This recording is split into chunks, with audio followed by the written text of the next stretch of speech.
আবাহনীকে match জিতিয়ে ফেরা লিটন দাসকে জড়িয়েই ধরলেন আবাহনীর সমর্থক। লিটনের চোখে মুখেও স্বস্তির রেখা। হবে নাই বা কেন।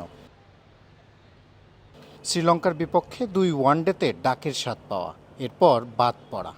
ডিপিএলে শাইনপুকুর ক্রিকেট ক্লাবের বিপক্ষে কেবল 5 রান করা। এরপর লঙ্কানদের বিপক্ষে টেস্টেও ব্যাট হাসেনি আবাহনীর এই ওপেনারের। এরপর ক্রিকেট থেকেই ছুটি নিয়েছিলেন লিটন দাস। ফিরলেন সুপার লিগের আজকের এই ম্যাচ দিয়ে। ফেরাটা মন্দ হলো না লিটনের। 50 তুলে নিয়েছেন, দলকে জিতিয়ে অপরাজিত থেকেই মাঠ ছেড়েছেন ডানহাতি এই উইকেট রক্ষক ব্যাটার। 76 বলে 7-4-এ 50 পূর্ণ করেন লিটন দাস। 50-র পর আরও 30 বল খেললেও রান করেন কেবল 6। 106 বলে 56 রান করে অপরাজিত থাকেন তিনি।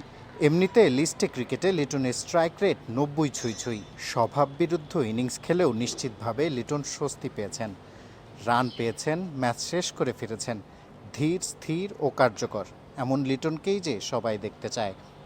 লিটন নিজের সক্ষমতা অনুযায়ী খেলতে পারলে আখেরে লাভ তো বাংলাদেশ ক্রিকেটেরই।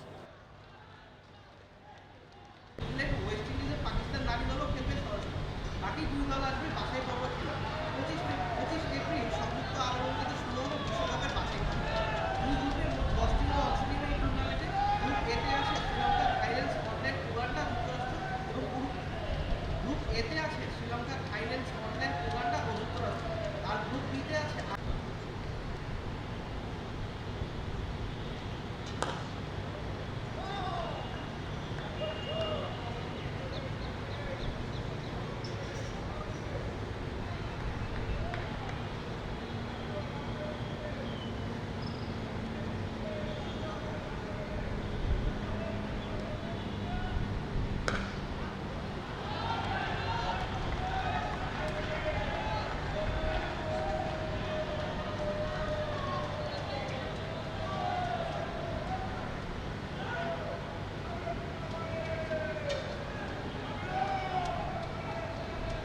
মিরপুর শের-ই বাংলা জাতীয় ক্রিকেট স্টেডিয়াম থেকে ক্যামেরায় আমিনুল ইসলাম সুজনের সঙ্গে শিহাব হাসান খান, ক্রিকেট 97।